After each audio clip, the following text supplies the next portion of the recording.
Bismillahirrahmanirrahim. Assalamualaikum warahmatullahi wabarakatuh. Alhamdulillahirrabbilalamin. Allahumma sholli ala sayyidina Muhammad wa ala ali sayyidina Muhammad. Rabbi zidni ilma warzuqni fahma. Rabbi shrah li sadri wa yassir li amri wahlul 'uqdatam min lisani yafqahu qawli. Alhamdulillahirrabbilalamin. Setelah sekian lama kita nggak bertemu bertatap muka, kemudian juga perkuliahan kita selama ini hanya sekadar dari Google Classroom maupun WA. Alhamdulillah pada hari ini, pada akhirnya di pertemuan ke-13 Bapak kembali bisa membuat satu video yang mudah-mudahan dengan video ini bisa mengobati rasa rindu kita, rasa ingin bertemu, kemudian rasa haus ilmu yang kita miliki, kemudian keingintahuan kita, rasa ingin silaturahim dan seterusnya, banyak rasa-rasa lain yang baik yang mudah-mudahan dengan video ini Bapak bisa kembali memberikan satu masukan, gambaran tentang pengetahuan, pengalaman yang Bapak miliki untuk rekan-rekan mahasiswa-mahasiswi yang Bapak banggakan, yang Bapak selalu support sesuai dengan kemampuan yang Bapak miliki. Oke, kita awal ya, bismillah. Oke, di pertemuan ke-13 ini rencananya kita ingin melaksanakan kegiatan yang namanya perkuliahan secara daring melalui aplikasi Zoom Conference. Tapi dalam kesempatan ini Bapak sampaikan ada perubahan rencana, di mana seharusnya perkuliahan yang kita lakukan di pertemuan ke-13 ini rencananya mau dikaliguskan dengan pertemuan ke-14 dua kali tanda tangan. Tapi kayaknya nggak jadi karena satu dan lain hal. Jadi pertimbangan pertama ini, satu, UTS kita nanti akan dilaksanakan di bulan Januari 2021, sehingga Bapak kira kita masih ada spare satu waktu lagi untuk satu minggu lagi untuk pertemuan ke-14. Jadi kita nggak ada double tanda tangan. Kemudian yang kedua, masih ada cukup waktu dan Bapak juga merasa masih ada tanggung jawab untuk memberikan materi berkaitan dengan mata kuliah komputer akuntansi maupun juga materi-materi lain. Nah, pada kesempatan ini kita mau coba flashback sedikit tentang perkuliahan kita, juga terkait proses perjalanan perkuliahan dari rekan-rekan para mahasiswa sekalian.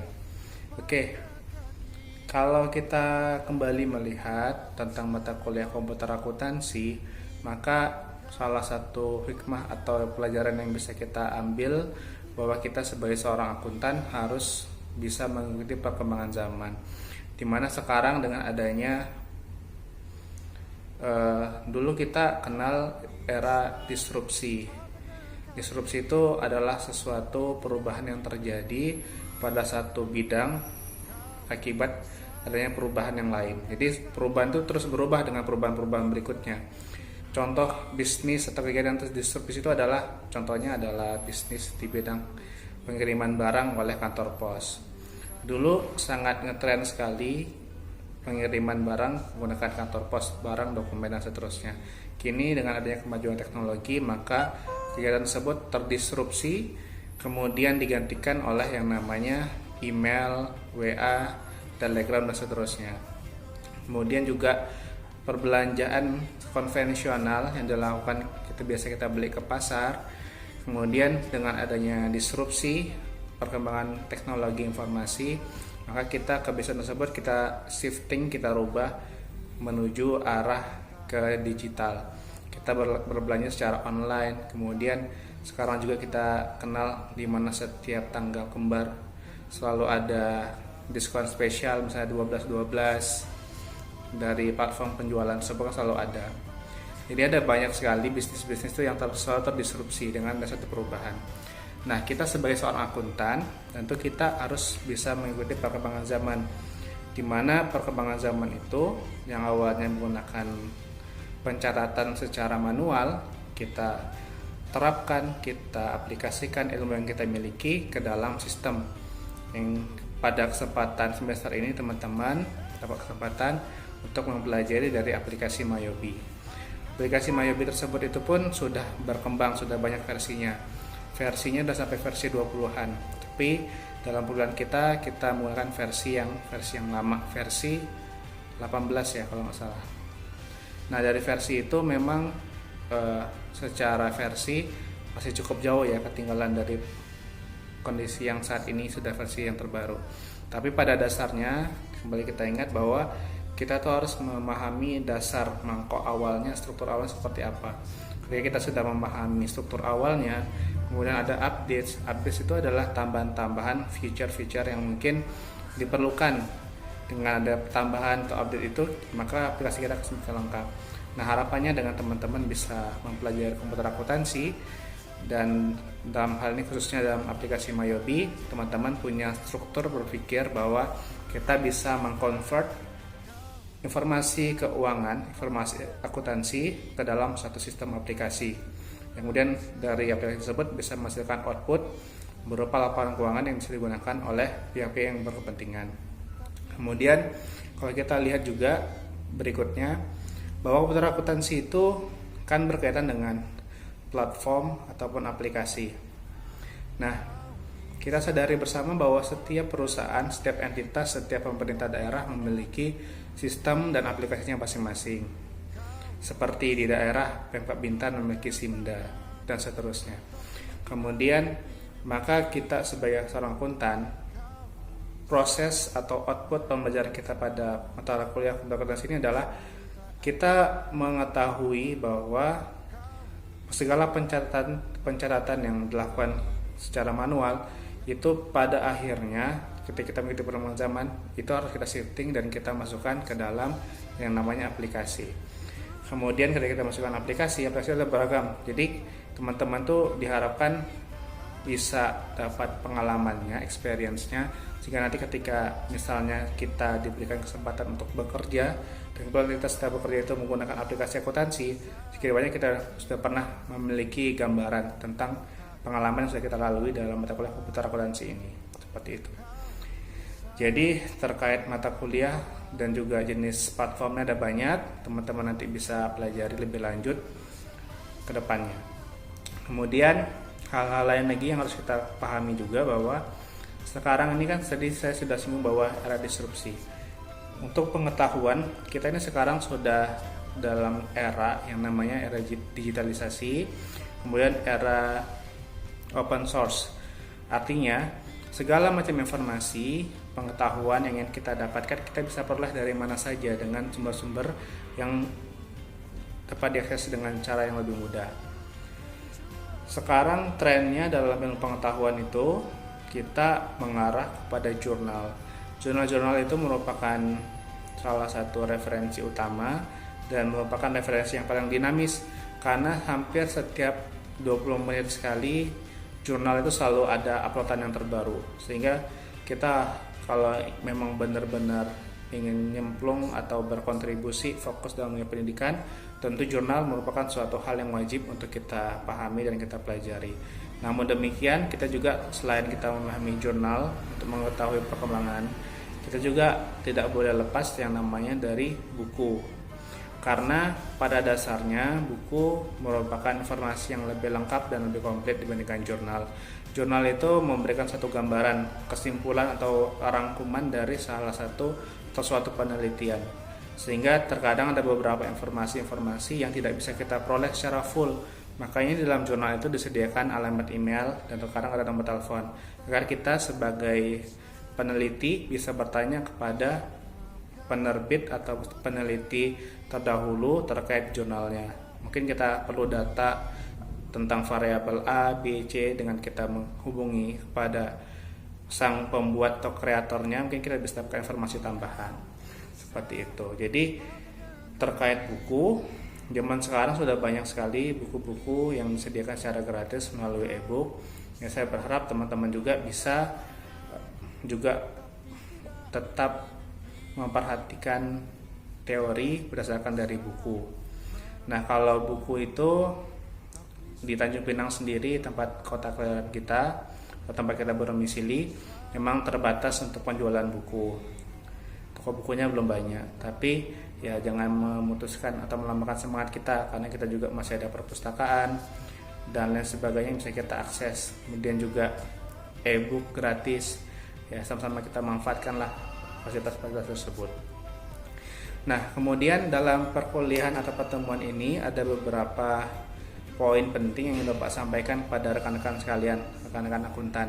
Di antaranya, pertama dalam video ini, output yang akan Bapak harapkan adalah tadi Bapak sampaikan, teman-teman dapat sedikit gambaran review kembali tentang mata kuliah komputer akuntansi, mengapa kita harus mempelajari komputer akuntansi, kemudian hal-hal yang dari Bapak sampaikan lah, hal yang bermanfaat terkait era disrupsi, kemudian shifting teknologi, pengetahuan dan sebagainya. Kemudian yang berikutnya yang Bapak sampaikan bahwa setelah nonton video ini, teman-teman akan Bapak share satu buah video yang disampaikan oleh salah satu tokoh yang cukup terkenal, entertainer di Indonesia. Di balik pro kontra atau ada mungkin di antara kita yang suka atau benci, tidak suka dengan nonton tersebut, yang poin yang Bapak sampaikan adalah bagaimana kita bisa mendengarkan pesan yang disampaikan oleh orang tersebut. Nanti pesannya itu atau tema pembahasannya itu tentang berkarya versus bekerja. Hal ini penting. Bapak nggak tahu nih, sebelumnya Anda pernah sampaikan belum di kelas ini, tapi Bapak coba ingin kembali merefresh tentang hal tersebut supaya kita sebagai generasi muda, generasi penerus, generasi yang akan berjuang dan kita akan segera masuk tahun 2021, ya kita perlu platform atau pemikiran yang baru. Jadi berharap dengan video itu bisa menginspirasi teman-teman para rekan akuntan untuk bisa mulai, selain kita bekerja, kita juga berusaha untuk memiliki karya. Nanti link videonya Bapak akan sampaikan di dalam Google Classroom kita, insya Allah. Kemudian yang kedua, itu kan yang kedua. Pertama tadi gambaran umumnya. Yang kedua akan Bapak berikan pada pertemuan ini adalah video motivasi dan juga membuka mindset lah, insya Allah bagus videonya. Nanti supaya output ini tercapai, akan Bapak buatkan Google Form yang teman-teman harus isi kaitannya dengan video yang disampaikan ini, dan juga video yang ketiga atau tugas ketiga yang Bapak sampaikan atau output hari ini adalah task yang ketiga. Supaya enak, Bapak rencananya akan memberikan challenge.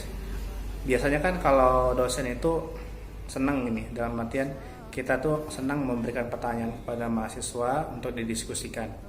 Jadi pertanyaan dari dosen sampaikan ke mahasiswa diskusikan untuk jadi bahan pembelajaran pada hari itu. Nah, untuk task yang ke-13 ini kita balik. Dalam artian Bapak berikan kesempatan kepada seluruh mahasiswa, atau gini deh, supaya jumlah soalnya terbatas. Jumlah mahasiswa kita sekitar 30 sampai 40 orang. Bapak beri kesempatan kepada mahasiswa-mahasiswi sekalian untuk memberikan masing-masing ya satu buah pertanyaan, di mana pertanyaan itu nanti akan kita di-share ke dalam WA group. Boleh nanti share, sebutkan nama, NIM, kemudian akuntan divisi berapa gitu kan. Divisi itu berdasarkan absen ya. Kemudian pertanyaannya apa. Nanti pertanyaan itu akan insya Allah kan Bapak jawab pertanyaannya di dalam WA group itu juga. Kalau nggak sempat jawab malam ini, mungkin besoknya akan Bapak jawab. Cuman Bapak batasi supaya nggak terlalu banyak juga, yaitu jumlah pertanyaannya itu kalau bisa nggak lebih dari 15 sampai 20 pertanyaan. Jadi kan kita ada 40 orang nih, ketika sudah ada yang bertanya, kita lihat nih, kita list. Ketika ada sampai 15, udah cukup nih, nggak udah bertambah lagi. Kalau maksimal pun 20 lah 20 pertanyaan. Jadi pertanyaannya itu akan Bapak jawab di dalam WA group. Kemudian bagi penanya yang beruntung atau pertanyaan yang bagus, akan Bapak berikan bonus. Nah, kalau konsep atau model pembelajaran seperti ini sudah pernah Bapak terapkan pada semester lalu di mata kuliah yang lain, dengan kelas yang lain. Kala itu Bapak memberikan hadiah berupa pulsa. Nah, untuk kesempatan kali ini Bapak kira yang dibutuhkan mahasiswa bukan hanya sekedar pulsa mungkin pentingnya, tapi juga Bapak berikan kesempatan yang lain, hadiah yang lain, Yaitu dalam kesempatan ini bagi teman-teman yang memiliki pertanyaan yang bagus, maka akan mendapatkan hadiah berupa nilai A. Oke? Nilai A. Tapi walaupun begitu, tetap harus mengikuti UAS secara normal. Jadi jangan sampai karena kita udah dapat jaminan nilai A malah nggak ikut UAS kan? Gitu. Nah, sekarang pertanyaannya tentang apa gitu? Pertanyaannya itu bebas. Berkaitan tentang akuntansi boleh, komputer akuntansi boleh, kemudian berkaitan juga dengan penelitian ilmiah boleh, apapun lah coba ditanyakan. Kita coba sharing sama-sama. Kemudian nanti setelah Bapak tanggapi pertanyaan dari teman-teman, nanti teman-teman bisa koreksi lagi. Apabila pertanyaan itu jawabannya masih ada yang kurang, mungkin teman-teman lain juga bisa saling melengkapi lah, gitu ya. Jadi nanti tugasnya hari ini nonton video yang sekarang Bapak buat. Kedua nanti nonton video perbedaan antara bekerja versus berkarya. Nanti ada Google Form-nya yang harus diisi. Kemudian yang ketiga itu yang teman-teman lakukan adalah membuat pertanyaan yang akan Bapak jawab dalam WA group gitu. Oke. Mudah-mudahan di pertemuan ini atau melalui video ini bisa sedikit banyak memberikan gambaran. Oh ya, Bapak juga tetap sampaikan bahwa saya masih memiliki hutang kepada rekan-rekan untuk membuat video pembelajaran. Karena saya sadari bersama walaupun sekarang ini adalah sistemnya open source, kemudian terkadang apa yang sudah saya sampaikan juga tidak semua mahasiswa bisa memahami dengan baik. Tapi ya sudahlah, itu proses yang harus kita jalani. Teman-teman juga berusaha dan berikhtiar yang terbaik di masa pandemik seperti ini. Kita sama-sama berikhtiar, berusaha yang terbaik. Teman-teman belajar, Bapak juga berusaha memberikan yang terbaik yang Bapak miliki. Pengalaman Bapak miliki, Bapak juga share ke teman-teman. Mudah-mudahan kita bisa saling mengisi satu sama lain sehingga kita bisa menjadi orang yang lebih baik lagi ke depan. Gitu. Oke, mungkin ini yang Bapak sampaikan. Nanti setelah ini Bapak coba akan menggesa terkait video pembelajaran kita. Mudah-mudahan bisa rampung sebelum pelaksanaan UAS. Dan insya Allah di pekan depan akan kita laksanakan Zoom meeting satu sesi 40 menit. Insya Allah ya, di Zoom meeting nanti kita bahas terkait hal yang perlu kita bahas lah insya Allah. Mungkin itu, terima kasih banyak atas segala perhatian. Mohon maaf atas segala kekurangan. Tetap jaga kesehatan, jaga ibadah, dan juga jangan lupa nanti di akhir video atau di tugas Bapak akan minta beberapa poin tambahan tentang persiapan atau resolusi 2021 insyaallah. Mungkin itu dulu yang Bapak sampaikan. Terima kasih banyak. Mohon maaf atas segala kekurangan ya, masih banyak kurangnya nih, tapi teman-teman masih tetap semangat belajar, luar biasa. Kita sama-sama doakan yang terbaik untuk kita semua. Bapak akhiri, assalamualaikum warahmatullahi wabarakatuh dan sampai jumpa.